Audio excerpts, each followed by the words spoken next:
Hey guys, so it's a new year and I was having a little bit of a motivational morning and talking about how, a lot of things that literally are meant to break you sometimes are what makes you. And I was just remembering something that happened really bad to me at the beginning of my cosmetology career. And I just thought that maybe I can share a little bit of it so that you can find a way to push forward. So, my first job as a cosmetologist was actually at a small little barber shop in the city of Los Angeles. I pretty much went in very naive, very oblivious to the whole thing. I decided that I was going to go for it. I mean, I didn't know how to cut men's hair, and I specifically told the owner of the shop, I don't know how to cut men's hair. I've never worked in a beauty salon. I'm fresh out of high school. But I do have my cosmetology license and I'm ready to start working. I'm sorry, not high school, beauty school. So he pretty much, he gave me the feel that he was going to be this awesome, mentor, and, he had been doing it for about 20 years of his life already. So I just thought that it would be such a great experience to meet him. To get to know the way that he cuts hair and to see that his business was a really big success, and maybe that if I followed in his footsteps or if I learned a couple things from him, I would be a big success also. Now, about 2 weeks after working for him, we were in a situation where, it was the end of the night, we were closing up, and, well, he pretty much tried to take advantage of me. He tried to be slick with me. I won't get too much into detail, but he did come off kind of perverted and tried to do things that any female who is obviously not interested in a man that's like at least 30 years older than you at the age of 18, you're pretty scared, you're pretty, shocked, especially the situation I was in, because he was my boss. He was somebody that I was trusting because he was supposed to teach me, and, I just felt like he took advantage of my vulnerability. And the reason that I decided that I wanted to make this video is because I was thinking this morning that there is a lot of things that pull you back, and there's a lot of things that are kind of come in your path that are just gonna feel like it's the end of the world. And I cannot lie, like, this situation that happened with this man is something that haunted me for a good 3 to 4 years of my life. I mean, I'm still somewhat getting over it, but I have to say that when all of this happened, it was a huge, it's like somebody taking something from you, and I can't put it in any better way than to say that you as a person, if you're a genuine person and you don't feel hate or you don't feel jealousy, or you're not that spiteful and you don't have these bad feelings, it feels horrible to have to hate somebody. It feels horrible to not trust any male, and it feels horrible to a point where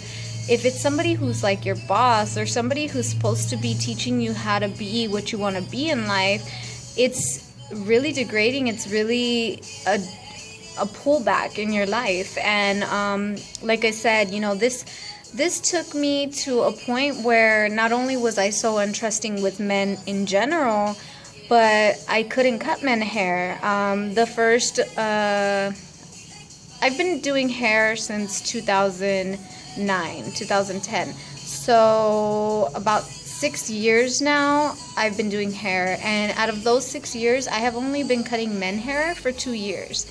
I'm just gonna say that at the beginning, after all of this happened, I had huge trust issues, huge anxiety, and it was so overwhelming. It was something that I never thought that I was going to have to deal with.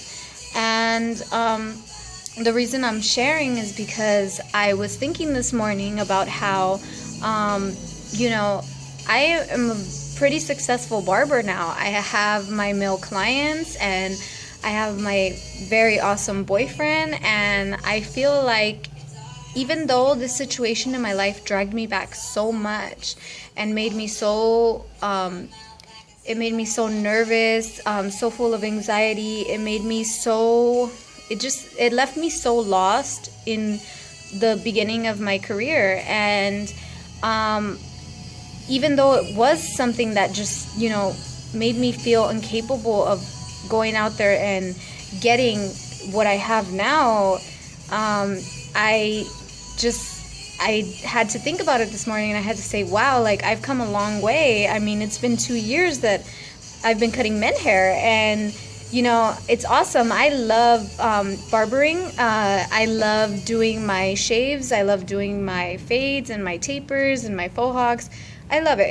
It's a form of art, and I feel like the way that I express myself through my creativity would be to make other people happy with my skills and my talent. And that was one thing that I was not able to share at the beginning of my career. I was not able to share my skills with any male clients. You can ask my first boss in a beauty salon, and she was very, it was a holdback for the salon, because there was days where we were so busy and there was a lot of men cuts, and I couldn't help in that aspect of it, especially on Sunday. A lot of men are getting their hair cut on Sunday, and I couldn't really help her there. So, it was something that was really, really weighing me down. And so, even at the beginning of my relationship with my now 3 years with my boyfriend, I was very untrusting with men, and I didn't feel like I can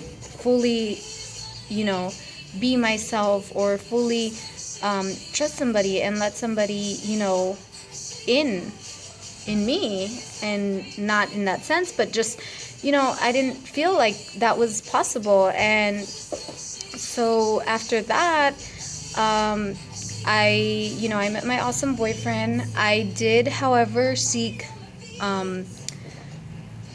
an attorney, and I did fix all of that. And even through all that process, it didn't help. None of that helped. And it's something that a lot of females deal with, and a lot of females don't ever speak out about it, and they never tell people about it. But I honestly feel like if I didn't go through that, I wouldn't be where I am right now, and I wouldn't feel as badass as I feel, because now I have this awesome amount of clientele, and I would never let a man do anything to hurt or degrade me or disrespect me at all. And I feel like that was something that was so big in my life.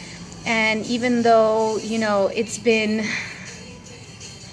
6 years now since this happened, a lot of it still remains in me, and it still remains something that I think about. And now, instead of thinking sad or thinking bad about the situation, now I actually think, well, you know what? I am awesome because I got over it. And you know what?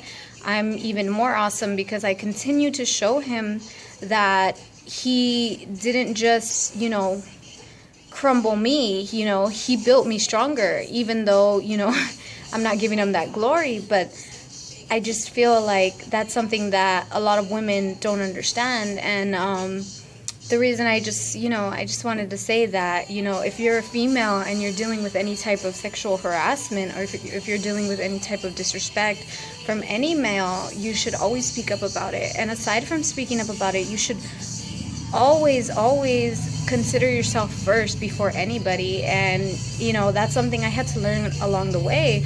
At the beginning, I thought, oh no, what's going to happen to my job? What's going to happen to him? Like all this stuff. Because like I said, I did trust him, and I did feel that he was, good to me, and he was nice, and he gave me an opportunity when nobody else would. But now that I look back at it, I see myself first, and I see that I am more important than anybody, in my life. And you need to see that. So if you're a female and you're dealing with this situation in any type of work environment or even in everyday life, you need to speak up about it. You need to tell somebody. And aside from telling somebody, I just want you to know that you as a female are amazing, not only because you're already bred to be amazing, but you have the capability of doing whatever you'd like with your life, especially with the freedom we have in this country. So I honestly would just like to let every female out there know that you are capable of moving forward, and you are capable of just being better, a better you than you were yesterday. So, that's all for today. I just wanted to get that one off my chest because, like I said, this morning I was thinking positive, and to think positive, you have to think, for something to be positive, it doesn't feel positive unless you look at all the negative that was before. Just like they say, sunny days wouldn't be special if it wasn't for rain. And that is 100% true in the situation. So, it's 2016. You have tons of time to change your life, change your aspect, and do different things with yourself this year. So I hope the best for all of you. And if any of you guys would like to share anything with me, there's always comments down below. And also, if you would like to check me out on Instagram, that is 5150_creations.